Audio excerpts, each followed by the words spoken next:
Well, hello again and welcome to another episode of the Hyperion Adventures podcast. I'm Tom. As always, I'm with my gorgeous, wonderful Disney family of wine-loving wife, Michelle. Hi.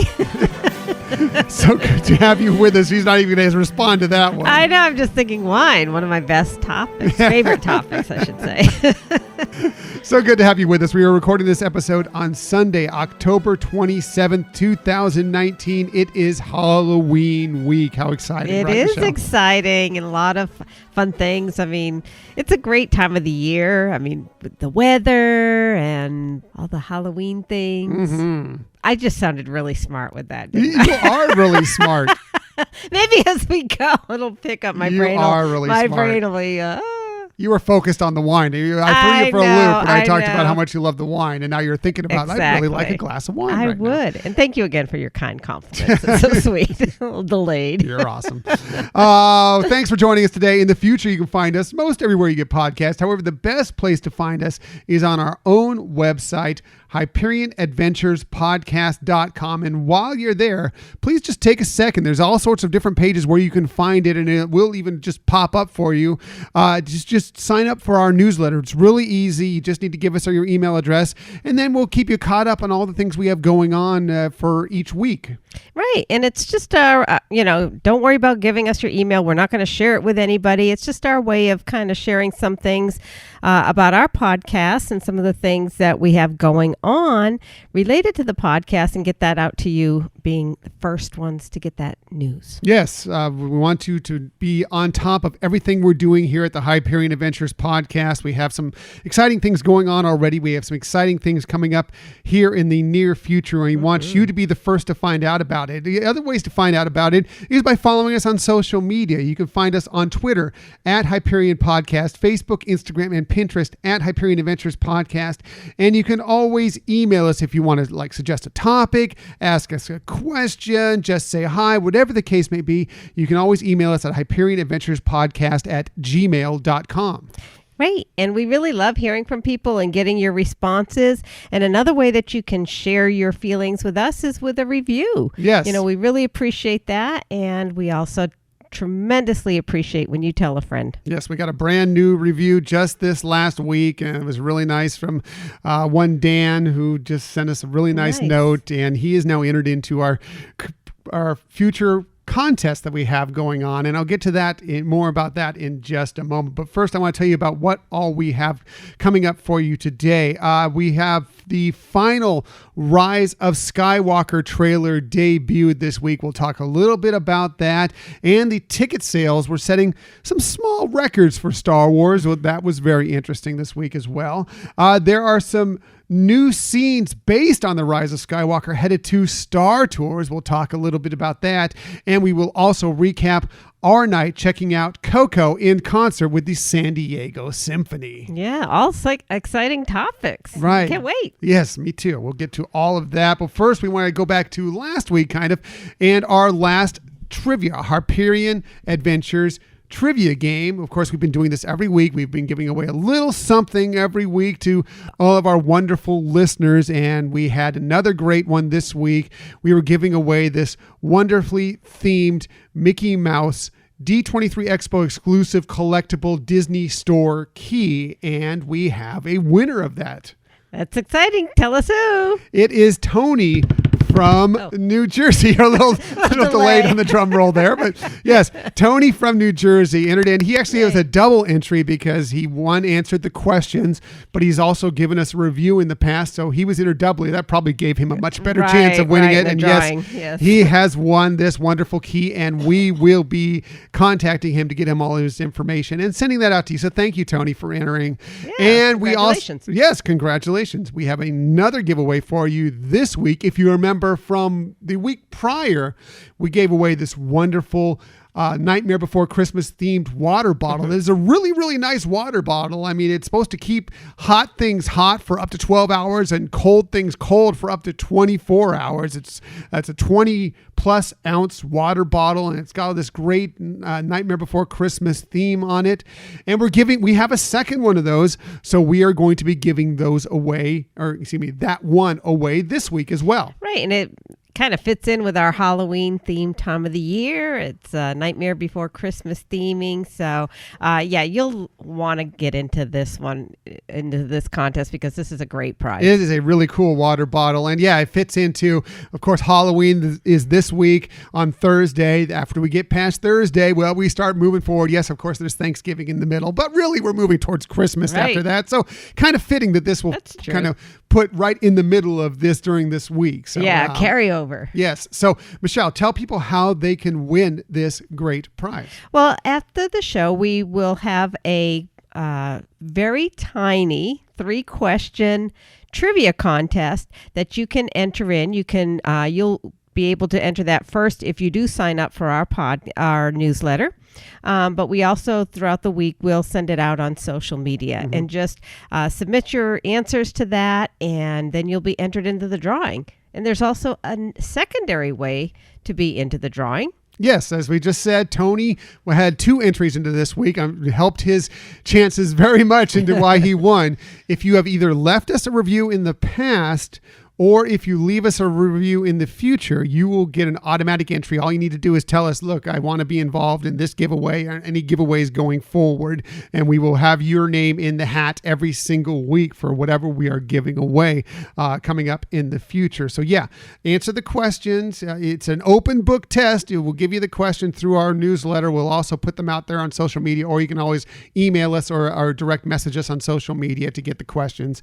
Listen to the show, and they're very simply. There'll be a code word. There will be, a couple easy questions. We're not going to go really deep and to make it really difficult for you. We want this to be fun for everybody.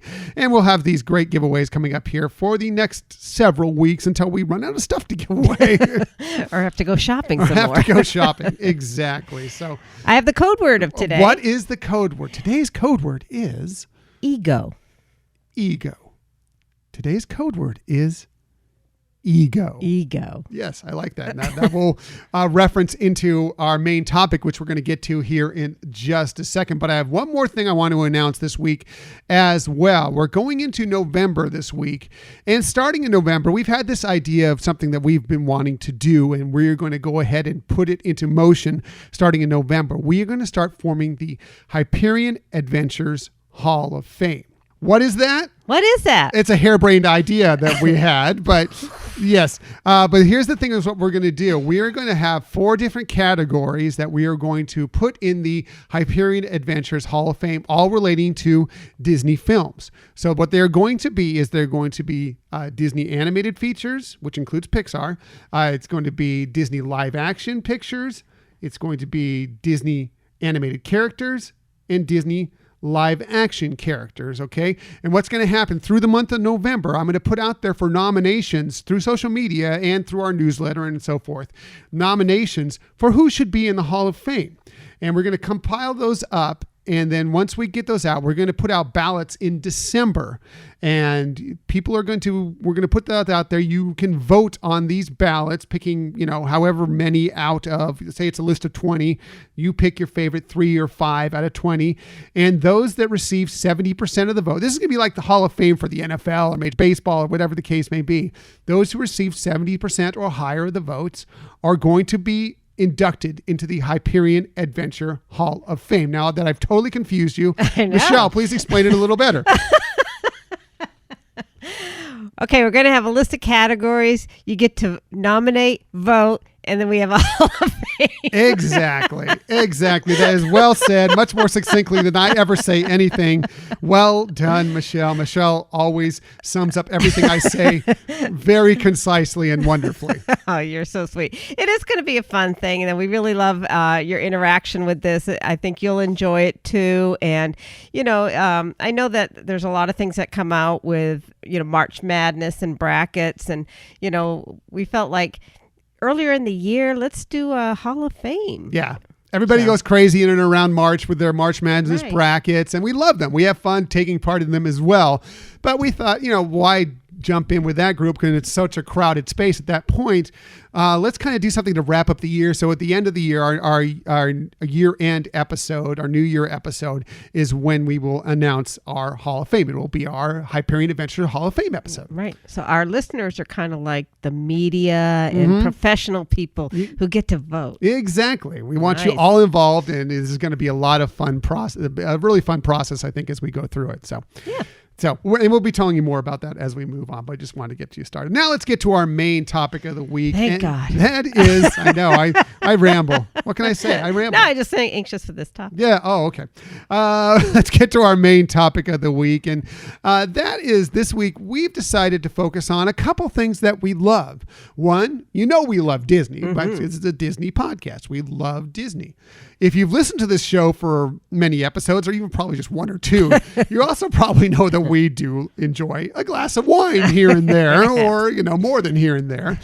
And we wanted to tie that both together because one of our favorite things to do when we go to the Disney resorts, the Disney parks, is check out the Disney family of wines. Right. And, I think we got introduced to this at Disneyland's California Adventure Tasting Terrace, where we found out that they have this, and that it kind of opened up our eyes to that there are a lot of great wines associated with individuals linked to the Disney company. And we found that they were really amazing how these people have such passion for their wines, and it comes through in that. And so that made us more alert to the fact that there are other places other than the Tasting Terrace where you can enjoy Disney family wines. Yes. So this is going to be the first of our series of episodes looking into these various wineries that are tied in with the Disney family in some way, shape, or form. Some are actually Disney family members. Right. Some were executives within the company at some point. Some were some celebrities, some movie stars, TV stars that were involved in the Disney company at some point. And they decided they love wine and they wanted to work that into their oeuvre of things that they did. So, many of these wines are really, really wonderful wines and some of our favorites. And today we're going to get to really one of our very, very favorites. Right. But before we do that, we don't want anybody who's not into wines to think it's time to turn off this podcast. Au contraire.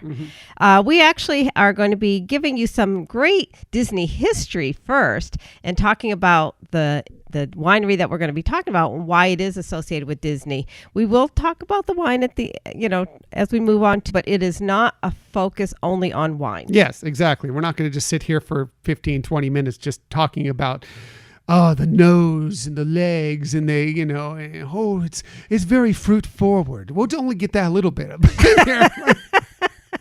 We are going to actually get into the history of why these are part of the Disney family of wines and where they're involved. And we're going to start with one of our favorites. And if you ever catch me in a couple of these places we'll discuss later on, sitting there, you'll probably see a glass of this wine in my hand quite often because it is a go-to favorite of mine. And that is Kurt Russell's GoGi wines. Right. And so we want to talk about a little bit of how Kurt Russell, first of all, is tied in with Disney. And I'm sure a lot of you know this already. But we just kind of wanted to go through some of the Disney history because I think we like Disney history, and I think a lot of our listeners like Disney history. So to start off with, Kurt Russell, well, he was actually named a Disney legend. He is a Disney legend. Yeah, yes. In 1998. And that's because of his rich past with movies and TV appearances. In fact, at 15, he was cast in his first Disney picture, Follow Me Boys. And he was starred along with another Disney legend, which was Fred MacMurray. Oh. Which is awesome. A clue. Yes. For also future. Something we'll be getting into at some point during a segment very similar to this one. But actually, it really kind of gave Walt Disney an opportunity to see Kurt Russell in action. And he really, kind of took a shining to him and actually signed him with an exclusive studio contract, making him teen star of the 60s and the 70s. Yes, it was in many, many films going at a lot of the Disney live action films during that time. Kurt Russell would pop up into, and then of course later he moved into many other action type films and really became a full blown movie star. He was moved in through the 80s and into the 90s. Right. He also appeared in some Disney television shows. One of them was in 1970. He hosted the Wonderful World of Disney episode called Disneyland Showtime. And that is where he introduced viewers to one of the newest Disneyland attractions. Do you know what it was? Inquiring minds want to know. All right. It was the Haunted Mansion that had opened just August the year prior, right? Heard of it. Right. So that episode can actually still be found on YouTube, but beware, it's really hokey. Really? Yeah. There was the Wonderful World of Disney stuff that was hokey. I imagine that. It never happened. But later on in 1992, Kurt returned to Walt Disney Studios to star in a Touchstone picture called Captain Ron. I love Captain Ron. I know, right? That is a great one, as well as other Disney films. So, before I get into my top three, anything else you want to add? No, that you've really summed it up really well. Disney legend, has been around the Disney family since he was 15, like you said.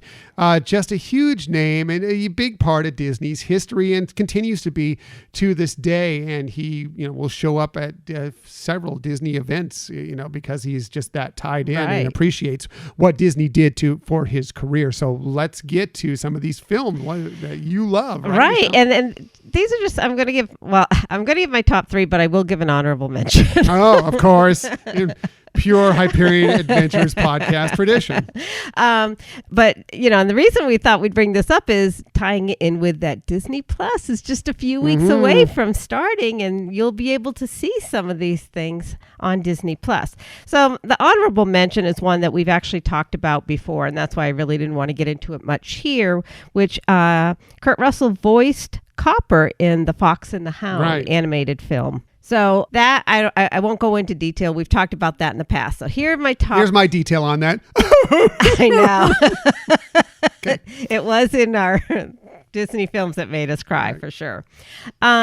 So my number three is called The One and Only Genuine Original Family Band. Oh, I know that one. Right? Yeah. So that's based on an autobiography by Lauren Bauer Van Nives. And part of considering this film on my top list is not so much the story, albeit it's a cute story, but the cast, the history of the film, and it's the movie where Kurt and Goldie starred together, and it was her film debut. So it's kind of cute. Secondary history there. Right. So, although they were not together for a long time after that. No. But anyways, the cast included Walter Brennan, Buddy Ebsen, John Davidson, Wally Cox, Butch Patrick, he's Eddie from the Munsters, and then Leslie Ann Warren, who, that girl is stunning, but she played an amazing Cinderella in a non-Disney Rodgers and Hammerstein TV movie. So the history of this film is that the screen rights were purchased by Walt to be part of a 2-part TV series.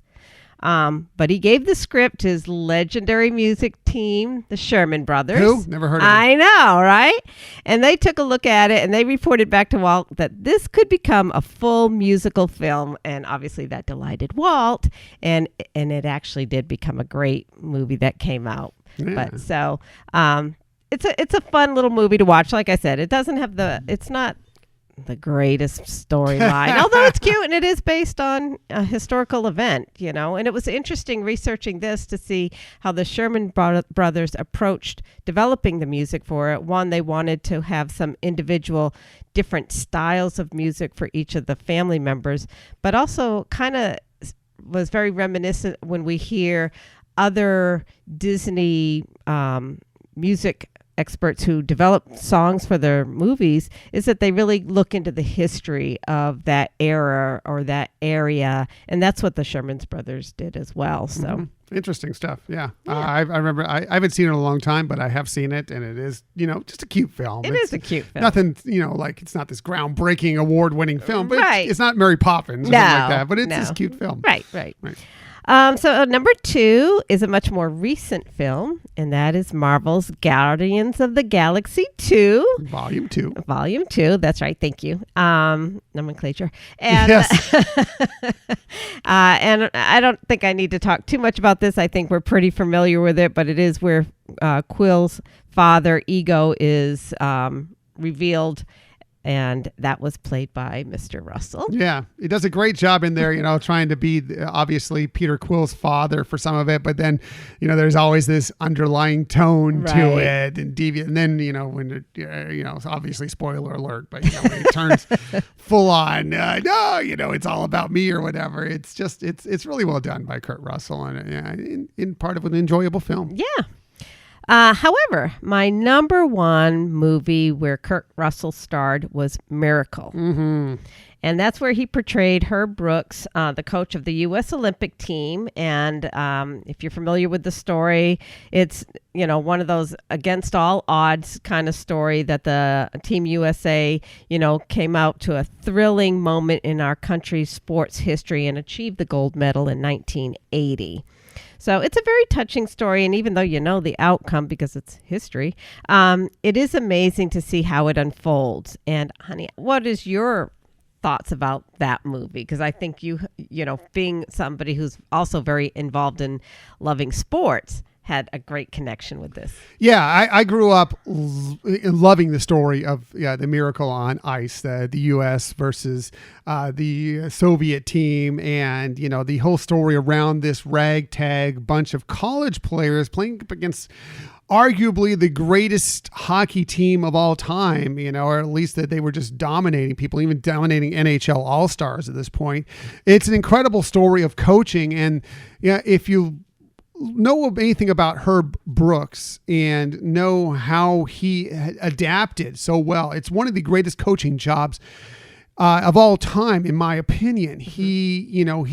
This wasn't necessarily his style, what he did to bring this band of college hockey players that were rivals for much of their hockey playing lives together. And it's just an incredible job. Kurt Russell does a wonderful job of playing Herb Brooks. I'm a little surprised almost that he didn't receive some sort of award nomination for it, because I think he does it. It's just phenomenal. There are a couple scenes that are just amazing.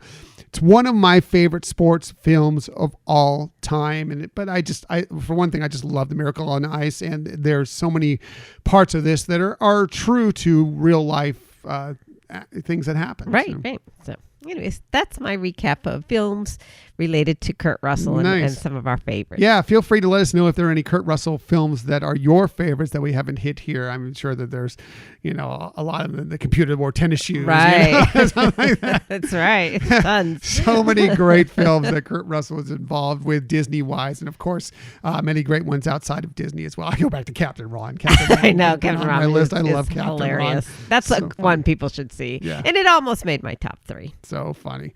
Anyway, so moving on. So he decides that he wants to get involved. He's been a celebrity, a movie star for many years. He decides he wants to get involved in winemaking. It seems a little odd, but here's what it came from him. This was a quote from him as to how he got interested in making wines. He said, cycling past picturesque vineyards provided the opportunity to sample many terrific wines. Though sampling might be an understatement, especially with Burgundian wines. They didn't just steal my palate, they stole my heart, end quote. So he, after going through Burgundy area in France, of course, he, went through all these vineyards, learned to really love wine, and got very involved in the winemaking process. So in 2008, he decided to set up this GoGi Wines. And if you go to the winery website, I love how he describes it. He actually writes like a very intimate kind of a letter. But in it, he puts, and I'm quoting him also, as luck would have it, an old friend of mine had been producing wines for quite a while out of the rather large and beautiful vineyard just over the hill in San Ynez.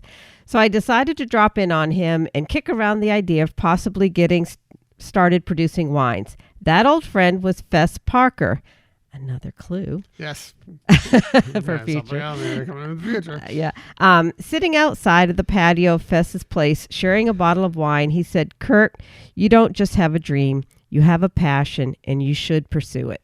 Yeah. It wasn't just, you see some wineries that have, a celebrity name or a big name that you may know attached to them. And a lot of times that's just kind of like, oh yeah, I just kind of want to be involved. It's a part of this, and I want my name on a bottle of wine or whatever the case may be. This is absolutely not the case with Kurt Russell. He wanted to know everything there was to know about making wines, just like he dives into acting.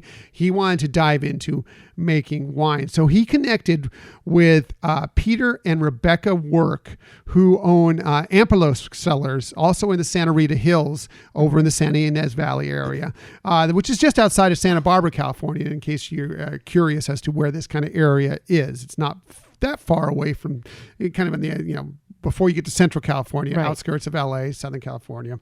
Ampalos Winery, by the way, was the first triple certified sustainable, organic, and biodynamic vineyard in the United States. So it's really nicely well done wine. And they are award-winning wines as well. So he kind of connected with them and he learned how to make wine from them. This is more stuff straight from Kurt Russell. He says they questioned him right from the beginning. Quote, "Now, I've been on a lot of auditions in my life, and it didn't take long for me to realize I was gently, quote unquote, grilled as to the level of my true desire to become involved in producing fine wine. They weren't much interested in working with me if I just wanted to slap my name on a label. Turns out Peter and Rebecca rarely go to the movies or watch TV. So all they really knew about me was that I was a friend who wanted to start making wine. I made it through the interview, suddenly, quietly, and at the grassiest and greenest roots, GoGi Wines was born," end quote. Nice. Yeah. So he also goes on to say, quote, "The process of learning about making and producing fine wine followed quickly. I was issued a pair of clippers with a bucket and pointed toward the vineyard. I promptly sliced my thumb, cutting the very first cluster of grapes I ever harvested. Not one to invite humiliation, I stifled my yelp and hid the bleeding appendage until I could don a pair of field gloves and continued my education," end quote. So right from the beginning, like if Rebecca and Peter Work, if they wanted him to be involved in this, they wanted to know that he was willing to put in the work. And Kurt was willing to put in the work, going out. I mean, how many celebrities do you think would go out there in the fields, cut their fingers and continue on, going through and snipping the grapes and learning more and more about this process? Right. You could see that, like you said, just from the grassroots, he wanted to know the whole process of how you go from the grape to an awesome bottle of wine. Yeah. So he became very involved with this, worked with the works and created this wines kind of in combination with Ampalos there on their site. And so now he's distributing these wines. They've developed many over the years since 2008, and they're becoming better and better as he goes along. But he is fully entrenched in the winemaking process. He's there for harvest. He's there for blending day, barreling day. He's even there, if you know anything about, especially the Pinot Noirs for GoGi, they hand dip the top in wax, okay? And there are pictures on site, and maybe they're posed pictures, whatever the case may be. But he's talked about that's one of the toughest days is when they're hand dipping all these bottles in wax. But he feels it gives them a really elegant look. Yeah, it really does. I mean, you can tell, when you're either reading about this or we had an opportunity to actually meet him, that. One, he is so involved, like you said, involved in this, so passionate about it, and it just really comes through. His, always wanting to strive to make it better, and we've had wines that are, they're fine wines, just, table wines or whatever you sit and have with a meal. This type of wine, that he produces is much, much deeper than that. It's sexy and it is full of flavor and something that more of a shared experience. It's not something that you just want to open a bottle and just, have some snacks or whatever. You want to actually be with somebody else and both having that shared experience. It is a boutique winery, definitely. There's no question about it. They only put out so many bottles a year, so many cases of wine a year. So you won't find it in a lot of places. We'll get into that in a little bit here, but it is a very boutique winery. So you can't just go to most of your whatever wine stores nearby and find it there. You'll need to find them in specific places. Let's get to some of the varietals that he produces out of this winery. There's only a few of them, actually. It's very limited. It's not like some of these wineries that have a long list of different types of wine that they produce. He is focused on a couple of very succinct varietals. And let's start with the name right off the bat of the winery. Many people, when you hear GoGi, you think that, okay, that must mean Goldie, because of course Goldie Hawn is his long-time partner. They have a really loving relationship. However, it doesn't refer to Goldie Hawn. As a matter, it's actually a nickname that his sisters gave him when he was a kid, GoGi. So it's kind of cute in that regard. It is. And you're right. When we first heard of the wine, I think that was our natural instinct. It was kind of in reference to Goldie. And it was interesting to find out that it was. And when you say his partner, I'm telling you, to this day and age, he still adores her. You can tell when he talks about her, it's as if they just fell in love a week ago. I mean, it is so impressive to hear him talk about her with such reverence and love. Yeah, we'll talk a little bit more about that in a second here. But going through the varietals, so there's really a couple things that he produces every single year. And that is a Chardonnay, which actually is named after Goldie, the Goldie Chardonnay, which is, if you find me in a wine bar or a lounge or a restaurant that serves this wine, will probably be what's in my hand, because I love the GoGi Chardonnay so very much. It's not cheap. It's a relatively expensive glass of wine, but it is so wonderful, and it's one reason why I have it so much. One, it's fantastic. It's delicious. But it's also because of the fact that I can't find it everywhere, that when I do have the ability to get it, I usually will order it. Right. And like I said before, it's one of those wines. It's not just something that you're just going to guzzle down or anything like that. It is something that when you're tasting it, you're just enjoying it. And that's why I always like to have it like with you, or, with somebody very special in my life, that it's like, this is an experience. And I think too that, I've read from him that he also feels that it is an experience that he is rendering to someone, that it's something that he feels that although he's not going to be with the people tasting his wines, he wants them to have a wonderful experience with his wine. Showing more of the passion that he has in his wine. Here's my impression of the GoGi Chardonnay. For one thing about it is, it's not your traditional Chardonnay. It's not like this really buttery, oaky Chardonnay, really, kind of more of the strong Chardonnays that you may be used to. This actually drinks a little more like a Sauvignon Blanc. It's a little lighter on that. It's really very, as we were going to talk about earlier, very fruit forward. It's got a lot of kind of that shiny, light, bright, what you would think from a Sauvignon Blanc, very acidic, a lot of lime, a lot of citrus and everything. Yet it's a little bit bolder because it is a Chardonnay. So it's really got that nice balance of not being too heavy, but really nice on a summer day. Just, especially out at the parks. If you've been out in the parks, it's been warm. Really a nice glass of this is really excellent. Great with seafood, light pastas. It's really a wonderful, wonderful wine. Right. I mean, and it can hold up against some spice too, some kick. it's really, really nice, and it's my favorite. The other wine that they really make is a Pinot Noir. Now, this he does different, with the names of this. We talked about how the Chardonnay is named after Goldie Hawn. Right. The Pinot Noir, every vintage of the Pinot Noir, he nicknames it after somebody else in his family. Right. So like this year's, it's 2015. It's the vintage that's out right now currently. It's actually called Southpaw, and that's for his son. It's a nickname for his son Oliver. So there are many different ones if you go back to the various vintages, tied into his sisters and the other Bing. such. Yeah, the Bing Bing. There's many in regard to this. One thing about Pinot Noir, and it's really, if you know the Santa Barbara wine region at all, they specialize in their Pinot Noirs. Right. It's the Santa Rita Hills and the Santa Ynez Valley.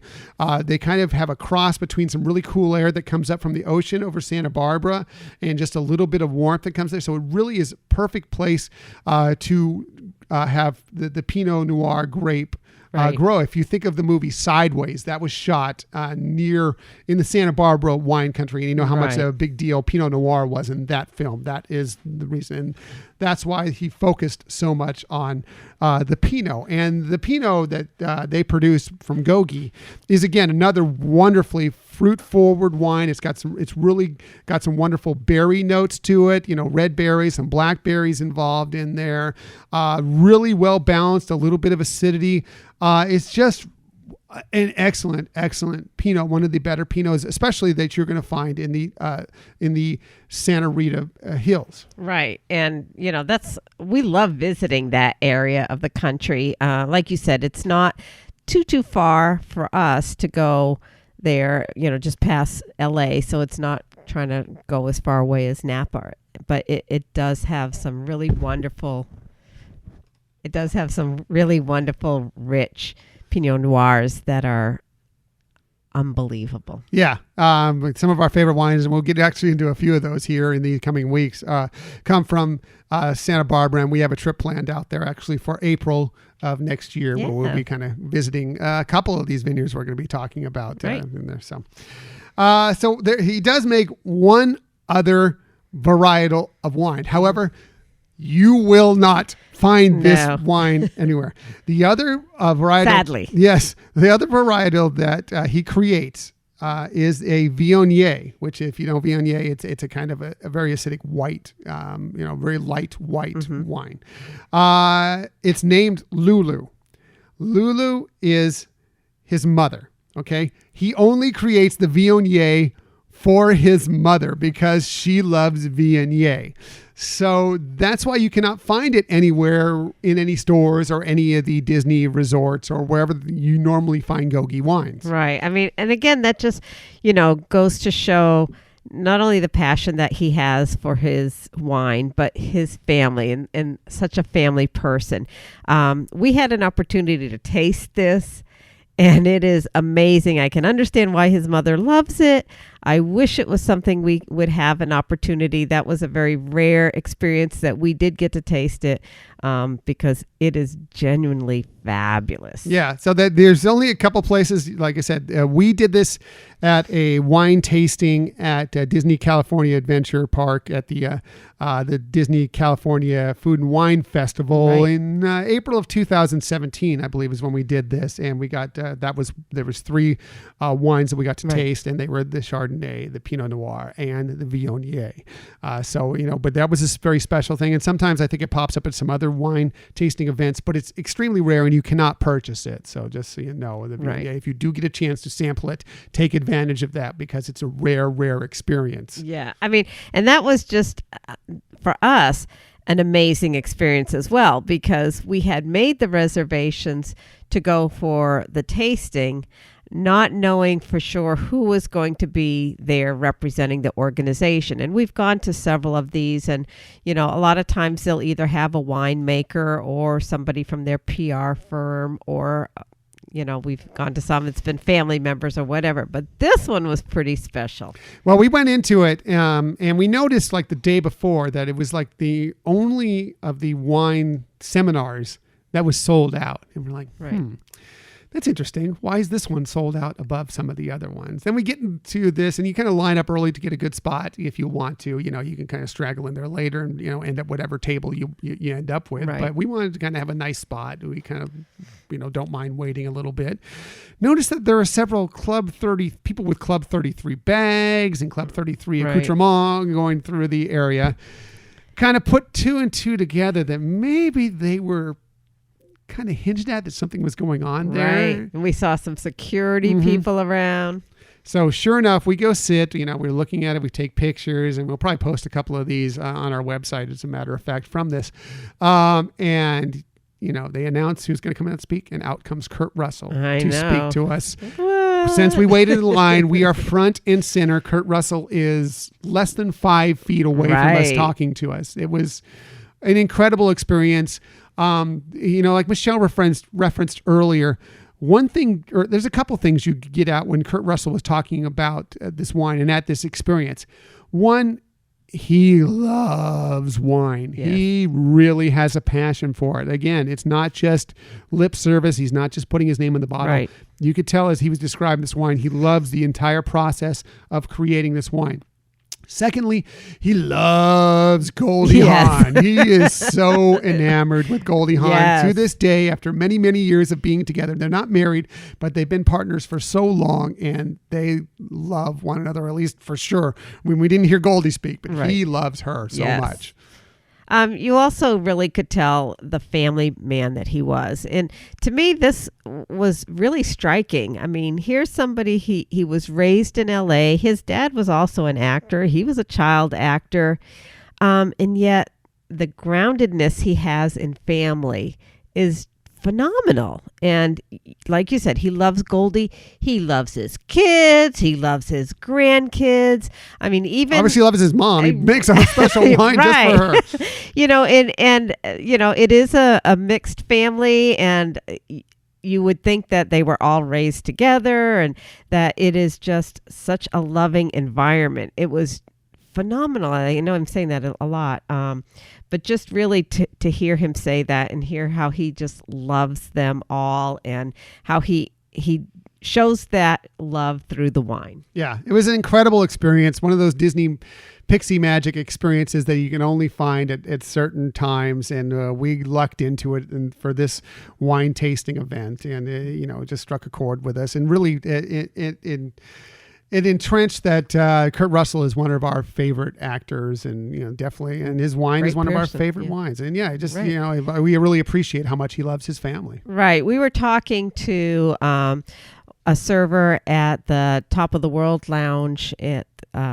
Bay Lake Towers, and she shared with us that Kurt Russell a couple years ago had come out to do, you know, some kind of an event at Disney World, and he actually got a lot of the servers and everything from the resort and actually took them into a room and did a tasting for them. Nice. I mean, just an all-around, you know, warm, wonderful guy. So very impressed with that and with him. Yeah, very impressed with him, and very impressed with his wines. So if you're looking for his wines, you can find them. Now, often you can track them down at some of these food and wine festivals. Like, I didn't get to see if they were going on at the current food and wine festival that's going on at Epcot International Food and Wine Festival, but often you'll find them there. Sometimes there are some winemaker dinners that you can find them if you want to go to one of those. They are often also within the Disney California Adventure Food and Wine Festival, which usually takes place in March and April of the year. So you can often find them there. However, if you want to look at a more regular basis someplace, and I don't have the whole list of where you can find them, but here are some key places that I know specifically you can find if you're looking for GoGi wines when out at the Disney Parks and Resorts. At Walt Disney World, at Be Our Guest, they serve it at Be Our Guest. So if you're going out for a meal there, you can have it there. Of course, Michelle just mentioned the Top of the World Lounge. If you're a DVC member or know a DVC member, they serve it there. If you catch us at the Top of the World Lounge, I usually have a glass of GoGi in my hand when we're there. Also at Le Cellier, at the Canada Pavilion at Epcot, they serve GoGi wines and many of the Disney family wines there as well. Over at the Disneyland Resort, if you go into Carthay Circle, the restaurant there, they serve Disney family wines and GoGi specifically there. The Alfresco Tasting Terrace, which is one of our favorite spots in Disneyland, especially Disney California Adventure Park, is specifically Disney family wines, and they serve GoGi there as well. And I have heard, but I could not confirm it because I couldn't find the actual wine list, that at Disneyland Hotel, Steakhouse 55 also serves GoGi wine there. I can't confirm that, but I've heard that. I read that somewhere, so you can check that out. Maybe let me know if you've gone there and you've seen that on their menu. Right. There are some distributors that might have some bottles that you could try to get through online, but go to one of the parks and enjoy it. Mm-hmm. And if you do go up and decide to do some wine tasting in the Santa Barbara region, you can go over to Los Alamos, and it's they have a wine saloon is what it's called. It's inside of a hotel there, an old classic 1800s hotel. And they have the wine saloon that specializes in the GoGi wines, also the wine from his stepdaughter, Goldie's daughter, Kate Hudson, has a winery that's there as well as the Ampelos cellars, which of course he's teamed up with to make these wine, and that's a place to stop in if you want to check out some of these wines when you're in the Santa Barbara wine region. Yeah, which again we're planning to do. Yep, soon. Looking forward to checking that out when we're there. So that's our look at this week's edition of the Disney Family Wines, GoGi Wines. We will have several more wineries to come in the future months. We won't be doing this like every week. We're not going to run that through 6 weeks of the street this, but every once in a while we're going to drop one of these on you and let you know why we love some of these Disney family wines and why they're so important to the Disney history in general. Right. Well said. Well said. Speaking of Disney history, let's move on to one of our favorite recent Disney films in history. Actually, it's a Pixar film, but Pixar Disney film. Right. And that is Coco. And last night we went out on a date night to go see Coco in concert with the San Diego Symphony out at Copley Symphony Hall. And it was really, really fun night. I think you'd agree, Michelle. Oh, absolutely. I mean, it's always fun to see that movie. It's an amazing one of our film. favorite movies. I mean, even though seeing it over and over, it still, pulls into the, all the emotions of family and, connections, etc. But then you throw on top of it the symphony and watching them playing the music as the film is running. It's just such a great experience. Yeah, was an excellent experience. Of course, the score is created by Michael Giacchino, who's done so many great things. You may know him from Star Wars. He did Rogue One, a Star Wars story, did the soundtrack for that. But he's done so many great scores, and he did that as well for this film. And we also we got lucky enough to have Federico Ramos, who played guitar on the actual soundtrack, as he kind of joined in with the orchestra there. We had a couple guitar players because, there's very much guitar-specific music involved within this film. So it was really a cool experience. We had the film in the background. We had the symphony in front of us playing.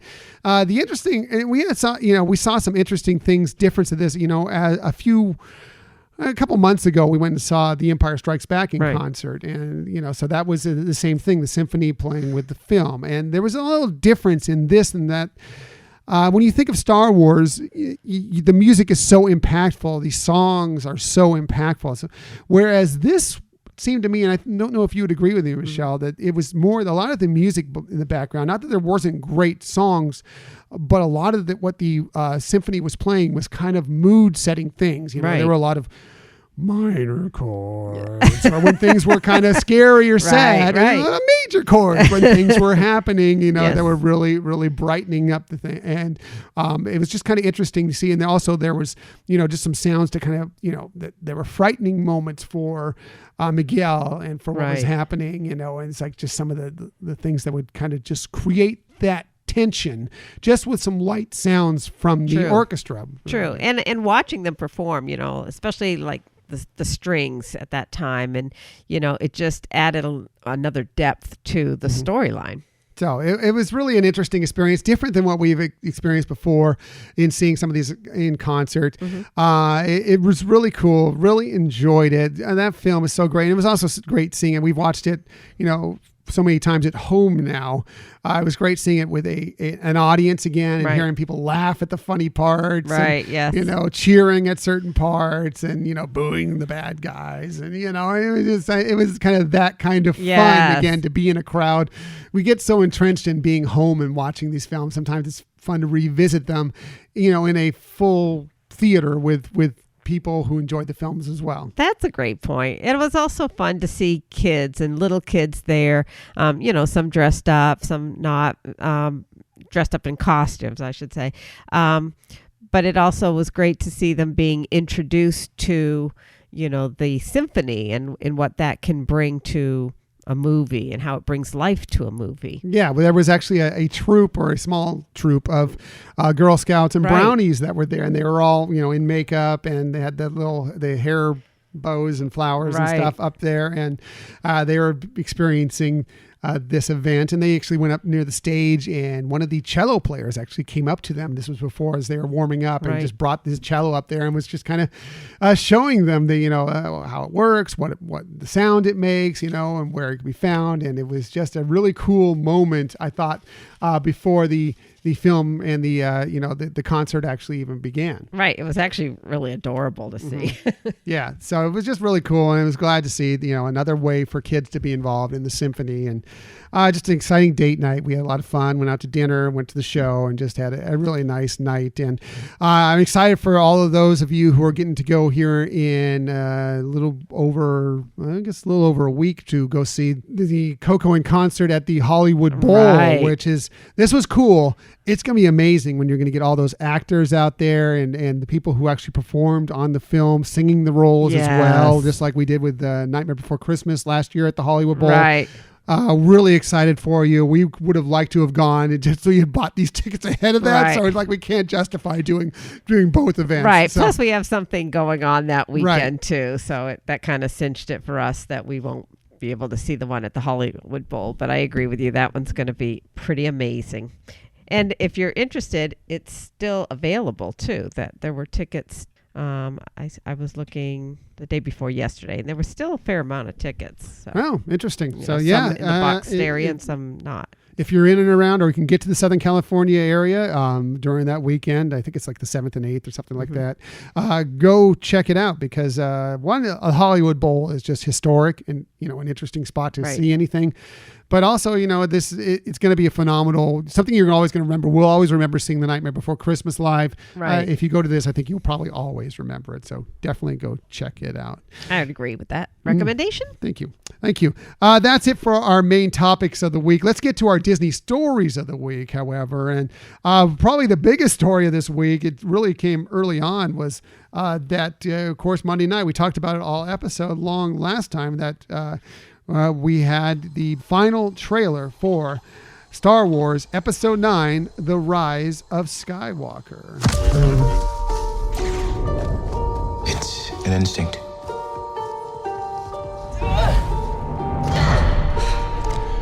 A feeling. The Force brought us together.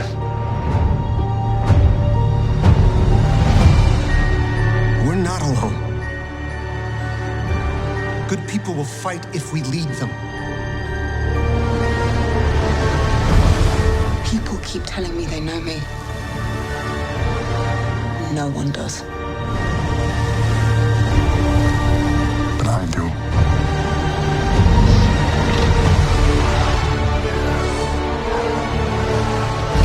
Long have I waited. And now you're coming together.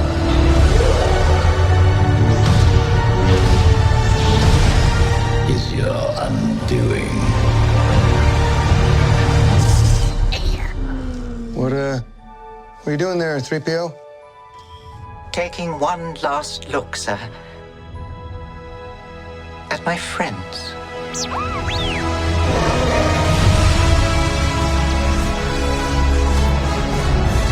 Confronting fear is the destiny of a Jedi.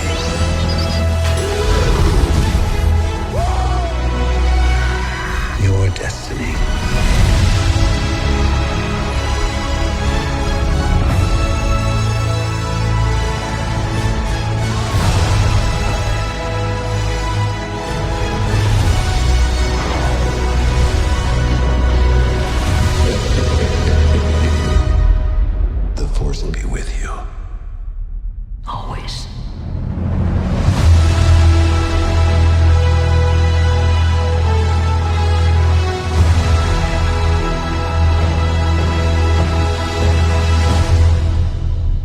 just an absolute wow of a trailer when it debuted. It just really took me aback. I'm still emotional about it to this day. It's been almost a week since it came out. By the time you're hearing this, it's been about a week since it came out, probably. Right. Just an incredible trailer. Oh, yeah, totally. It was really riveting. Kind of on the edge of your seat kind of trailer. Emotional. Yes. May have brought a couple tears to my eyes. That never happens. But and it's just really exciting. And it's so can't wait. We got our tickets. We're ready to go. We actually had to get our tickets for Orlando because it's debuting when we're going to be out at Walt Disney World Resort. So it's going to be our first time experiencing it at the AMC in Disney Springs. Right. But we got our tickets and we're so very excited about it. And by the way, I sat down with Rob LeBerry from the Jedi Temple Archives podcast, who of course joins this show quite often. And we broke down the trailer. So you might want to go, if you want to hear our breakdown of the trailer, feel free to go check out his site and download that episode because we really had a lot of fun, overthinking that trailer as we tend to do from time to time. And even though Michelle wasn't part of that episode, I brought up some of the things that she kind of added into the storyline as well that she picked out of the trailer that I didn't see the first time through. So very cool. Cool.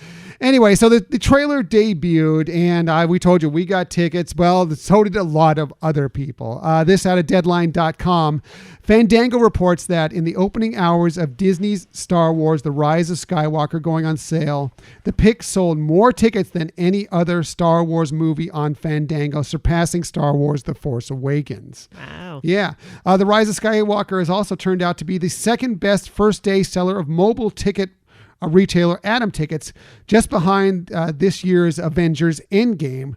That movie literally shut down many exhibitors' online ticket sites during their first day of sales back in April. So far, it sounds like the ticket sales for The Rise of Skywalker are moving along pretty briskly, and it looks like it's going to have a monster opening weekend. Right. You can really sense that there's a lot of excitement with fans on this film. I mean, and there's a lot of reasons for that, ending the Skywalker saga, that JJ's back into it. And I think there's a million other reasons why fans are very much excited, but you can really sense it already. You can sense the excitement for this film coming out. Right. I think for the most part of the fandom, there are still those I'm not even going to get into it, but there are still people out there that are still want to kind of, rip whatever's going on. It doesn't matter what happens within Star Wars right now, but I think the most part of the fandom is really excited for this and can't wait to see this film and find out what happens at the end of the Skywalker saga. Yeah, I mean, just if you're following on social media, then you really that's what I see most of is a lot of positivity, a lot of excitement, anticipation, ready to see this movie, and it's great to see that. Agreed. So can't wait for that. Speaking of The Rise of Skywalker, it was announced just this week that Star Tours, The Adventures Continue, will soon be traveling to destinations based on the film as well. We thought that was going to happen. Well, they confirmed it this week. This from the Disney Parks blog. We know that many of you are as excited as we are about the December 20th film launch of Star Wars, The Rise of Skywalker. Today, we are equally excited to announce that on the same December date, Star Tours, The Adventures Continue will be adding new destinations inspired by the latest episode of the Star Wars saga at Disneyland Resort, Walt Disney World Resort, Disneyland Paris, and Tokyo Disney Resort. So interesting thing about this is we told you we got the tickets. We're going to be in Orlando for this time. We got the tickets to go see it on because it just kind of worked into our schedule better rather than seeing it on the 19th, the Thursday night. It worked out better for us to go on the Saturday morning, the 20th. So we are going out on that day. And then we had already planned out. We got our Fast Pass Plus selections secured earlier the week before. And we had just planned, like Michelle had planned out, well, this is going to be the day, one of our days that we're going to do Disney's Hollywood Studios. Right. And it just so happened that when we did the Fast Pass Plus selections, we just happened to choose as our very first Fast Pass Plus selection, Star Tours, The Adventures Continue. So we will be going directly from the film into the park onto Star Tours and experiencing that. What wonderful and amazing timing. I know. Michelle, good job planning this. That was very well done. I wish I could take credit, but I'm so super psyched that it worked out that way. Yeah, that's really exciting. And it also tells you that the fact that they're releasing that at Star Tours on the 20th after the film has debuted, there must be some sort of spoilers involved in this because, I there have to be, because otherwise, why wouldn't you promote it they did that with Last Jedi, with The Force Awakens. They were doing those at Star Tours weeks ahead of actually the film coming out, kind of promote it, because there weren't really any significant spoilers involved in those part. There must be some significant spoilers involved in this, or at least some sort of spoilers that they want to delay it until the film actually arrives. Right. Yeah. That to makes me, sense. at Yeah. least that's what I thought. One other interesting note from this story from Disney Parks blog, and it just for us Star Wars nerds out there that were questioning some things about the trailer. They said that in the trailers for Star Wars: The Rise of Skywalker, you caught glimpses of the ocean moon Kef Bir. Okay, we were questioning on where the Death Star had crash landed on. Most of us assumed that it was on Endor because it was above Endor during Return of the Jedi. Oh, yeah. So this must be Endor. Apparently, it crashed on a different moon. There's the forest moon of Endor. Apparently, there's also the ocean moon of Kef Bir. So it was just an interesting little tidbit that they threw into this. This story. Right. Yes. So that's kind of fascinating. And they do say that the Star Speeders will be heading there soon. Wow. So, good stuff. So that's it for my Disney stories of the week. However, I believe that Michelle has a Disney story of the week for us. I do. And actually, it's also Star Wars themed. Nice. I know. For those of you who are traveling to a galaxy far, far away, you can soon begin to have your trip with a stellar launch. Ooh. I actually wrote that. That's really well done. Really? I thought that was right out of the PR. No, that's nice. I mean, I took parts. I shouldn't take credit. Maybe we edit that out. Yeah, that was very nice. I like that. But and actually, the original announcements of this news story came out several months ago, but it's happening now. It's starting to happen now. That's with United Airlines, that they have come together with Disney to promote the film. And one of the ways is having a Star Wars themed in-flight instructions, and it interplays with Star Wars characters. So you may have already seen this online. If not, you might want to check it out. It's pretty fun. And I actually thought they did a great job. So it has, obviously, for the real safety parts of it, it has regular United Airlines people talking about what to do in case of an emergency. But they do intersperse, as I mentioned, some things related to the Star Wars film. We have a little sound from that. I'll give you this little piece of it. Not the whole thing, Okay, but cool. I'll give you a little piece of it here. We're celebrating the release of Star Wars: The Rise of Skywalker with fans all over the world. Welcome. We're excited to have you aboard, and we appreciate your attention as we demonstrate the safety features of this aircraft. At United, we're connecting people, uniting the galaxy, and doing it safely.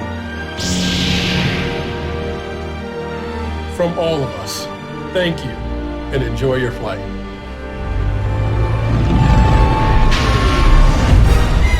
Do have a pleasant flight, and may the Force be with you.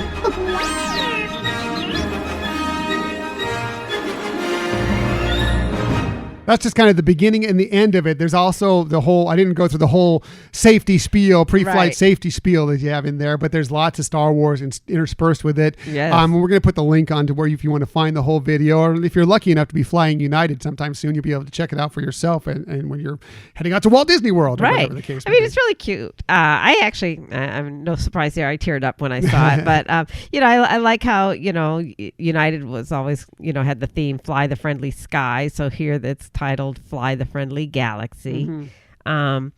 But it crossed my mind, it's probably one of the few times that you're going to see one of the, see the seasoned travelers actually watch the safety video. Normally people are pretty checked out for that. But But it was also interesting that Doug Chang, the vice president and executive creative director for Lucasfilms, was brought in to work with the United designers to create a cover for one of their 737s. And this is what Doug said. He said, approaching the design for the United Airlines was unlike anything I've ever done before. And he said that I typically design for a flat screen when I design for films. An airplane's fuselage presented a broad and exciting canvas. We leveraged the curve of the fuselage to give the impression of three-dimensionality, he said. And he said, by placing the main X-Wing and TIE fighters on the broadest area of the aircraft, it gave the impression that the spaceships were spatially coming out towards the viewer. And then two smaller spaceships were placed on the upper and lower edges of the fuselage to reinforce this perspective. So the resulting illusion is one of the false dimensions, like a classic Trompe-l'oeil painting where the imagery seems to jump out of the canvas. So kind of interesting. And again, you can find images of that plane cover online. It's really, really cool. So according to United, the Star Wars plane will fly in North America, which is including U.S. and Canada, Central America, and the Caribbean. Its tail number is N36272. And I looked online, and that plane actually did come to San Diego in October. Oh, really? Of course, that was before it's I think it's being done now, finalized, painted now. But anyways, it may show back up in San Diego for us to see. It's exciting. Yeah. We don't normally fly United, but it's tempting because of just for Right. this alone. I mean, it's kind of interesting. And boy, the luck of the draw if you were to get, be able to fly on that plane. It's so beautiful. Or even if you just get to see it if you're, in one At of the the airports. airport.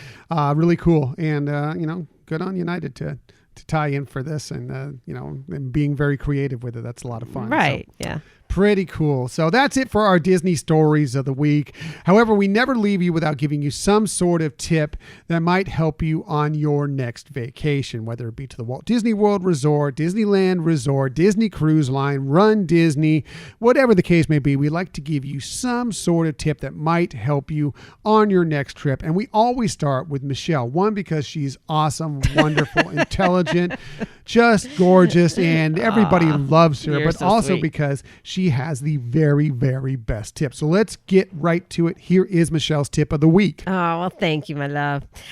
So this kind of is a little bit of a continuation of a tip that I've given in the past. And we've talked about traveling to the Disney parks with somebody who has a disability of some sort. And, we've talked about how you can go to guest services and see how they can help make that day or that trip the best it can be for anyone with a different type of disability. What I didn't realize before is they actually have some planning information that they provide in a PDF file that you can download, and it gives you a ton of information. They have it for both Disney World and Disneyland. One of them, it's actually called Planning a Trip to the Disneyland Resort, a resource for guests with cognitive disabilities, including autism spectrum disorder. And it really gives you a lot of information about, some things to consider when planning, even simple tips like purchase your tickets in advance so you're not in a line for that. How do you access getting information when you get to the park? It gives listing of locations that are like quiet spots in the park if you need to bring somebody there for, some downtime. Obviously, and we've talked about that in the past, you can go to a first aid station. But there are also some outdoor areas that are a little bit quieter, a little more secluded that work for that.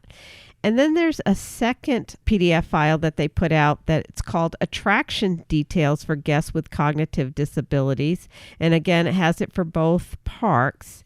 And what's really cool in this is it lists all of the attractions, and then it describes in there, like it just tells, it has things like Does it have scents and smells, flashing lights, loud noises, periods of darkness, bumps, fast, lifts off ground, wet, element of surprise, type of restraint, amount of time? So it tells for each of the attractions what is potentially, some of these things something that could be concerning to somebody that has an issue. Yeah. So it can really help you if you haven't been to a Disney park before, or if you haven't experienced all of the attractions, to take a look at this and say, is this something that we can plan on, or plan to do? And I just thought those are wonderful. They're really cute and pretty. You can print them up or you can just look at them online. But I thought, what a wonderful resource to be able to tap in on. And we can include the links in our... Yeah, we definitely will. Yeah, that's great. I love that they break it down so well defined, into all the different possibilities of what could be, bothering to somebody who is going through these different portions of any attraction. Right. It's good to know going in. It's always good to have the information ahead of time, so you don't run into a situation aboard the attraction. Right. And we've gone with our son who, as we've mentioned, he has Down syndrome. He does have autism. And it actually gave me some pointers that I hadn't thought of before, especially in terms of areas to go for downtime. Yeah, that's good. That's important. Yeah. Good to know. Michelle's tip, always the best tip. And if you sign up on our for our newsletter, we can also send you that link there as well. Yes, absolutely, for sure. Well, let's get to my tip of the week, and my tip is actually kind of a rehash of something I've done in the past as well. As a matter of fact, we had pretty much an entire episode based on this. But this week, it's the return of the Run Disney season. The Wine and Dine Half Marathon weekend is coming up this coming weekend. Nice. So, good luck to all of you out there who are heading out for that wonderful event. I know you're going to have a blast, have a great time, but I just wanted to go over a few quick tips if this is your first Run Disney event, or if you've done it a couple times but just kind of need a brush up on some things. We have an entire episode. We did the 10 Run Disney Race Day Commandments about almost exactly a year ago. I tweeted it out this last week. I'll probably put another link in our show notes as well if you want to find that one, or you can just go back to our archives and find that episode. But there are some a lot of things laid out into how you might want to approach race day. But here's just some quick things just to kind of run through it for you. First thing I want you to know is that you need to know the information on transportation to race day when you get there. You can easily do that when you go check in at your resort. A lot of times they'll have the information right there available for you. Sometimes they'll have signs posted. Sometimes they'll have the information right there at the guest services desk at the front desk. Find out, when the buses are running, how is the best way to get to your race day, because these things are very, very early in the morning, and you have to get there even earlier than that, because let's face it, getting around from the Walt Disney World Resort is a little tricky at times. Right. So you kind of want to know your transportation going into it, know when you need to be awake, know when you need to be out and ready to catch a bus to get to your corral. Secondly, when you're leading up to your days before your event, this is something I will say all the time for everybody going to the parks, but definitely for when you're about getting ready to do a Run Disney race. Hydrate. Please hydrate as much as possible while you're out there, especially if you're at the Walt Disney World Resort and it's hot and humid. You will want to have this kind of storage of water within your body, no matter what distance race you're going, but especially if you're going to the longer races. Also, don't overdo it at the parks ahead of your race, especially if it's a stretch distance for you. If you're used to running half marathons and you're running a 5K, you could probably do a little more at the parks. However, if you're doing a 10K and haven't done a lot of them, or if you're doing the half marathon and, really, that is a stretch for anybody in my regards, you probably should wait on hitting the parks full force ahead of time. Do that afterwards. Enjoy your parks, time after your race more. You don't want to, you can walk for miles and miles and miles through the parks. Don't waste the energy on your legs before you actually get to race time. And that also goes for don't over imbibe with alcohol or whatever. I mean, I know it's the Food and Wine Festival and everything. Right. Be smart about it before you go into race day. You can always celebrate with plenty of time at the Food and Wine Festival after your race is done. As far as the night before your run, be sure and set out all your gear that you plan on bringing with you the night before, especially if you're going to be staying in a resort, hotel, or whatever the case may be, with some people that aren't necessarily getting up and running with you. The last thing you want to do is be waking up your family as you're trying to find that sock or find your headphones or whatever the case may be. So Stumbling you're ready in the to dark. go. Yeah. Have it all set out in one easy to find place at a time. And also be sure that anything that you have electronically that you're going to be using, whether it be your phone, running watch, headphones, whatever the case may be, make sure they're charged up fully before you go out. The last thing you want to do is hit mile 8 on your half marathon and have your music die out on you or whatever, or you can't take pictures or whatever the case may be.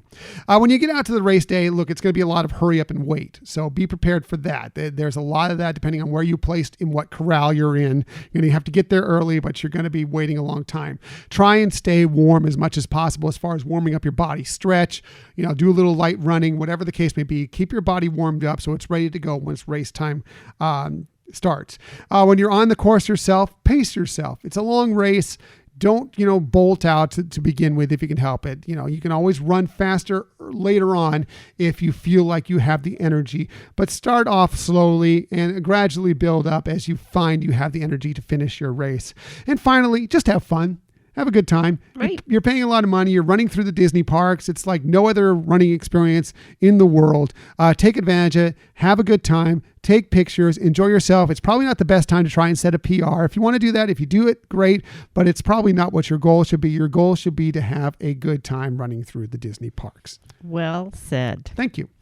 So that's it for this week. Let's move on. Next week, we are going to be looking forward, I believe, to Disney Plus coming out. Yes. We are going to be less than 2 weeks out by the time our next episode hits. So I think we're going to look at some of the things we're excited to watch on Disney Plus. Right. And we want to hear from you all, too, what some of the top things that you're going to want to see when that wonderful day rolls in.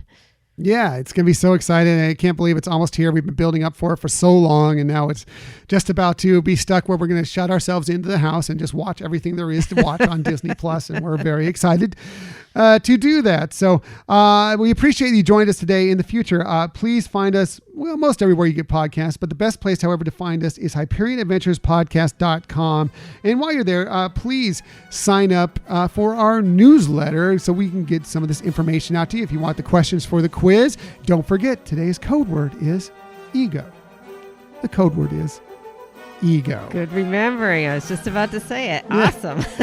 But we do want to give this away, and we want you to be involved in this, and we have a lot of other fun things going on. And please follow us on social media as well, or on Twitter at Hyperion Podcast, Facebook, Instagram, and Pinterest at Hyperion Adventures Podcast. And you can always email us for any reason at HyperionAdventuresPodcast@gmail.com. And please tell a friend about our podcast. We really appreciate it, and we are awesome. And we really love that you are awesome Hyperion Adventurers. Yes, you are our Hyperion Adventure family. We love you all. And if you get a chance, please leave us a review. Again, that gets you another entry into our weekly giveaways, but also it just helps us know how we're doing as a show. So a review would be very, very helpful. So thanks again for listening to the Hyperion Adventures podcast. We look forward to sharing some time with you again next week. But until that time, I'm Tom. I'm Michelle. And we hope that you have a magical week.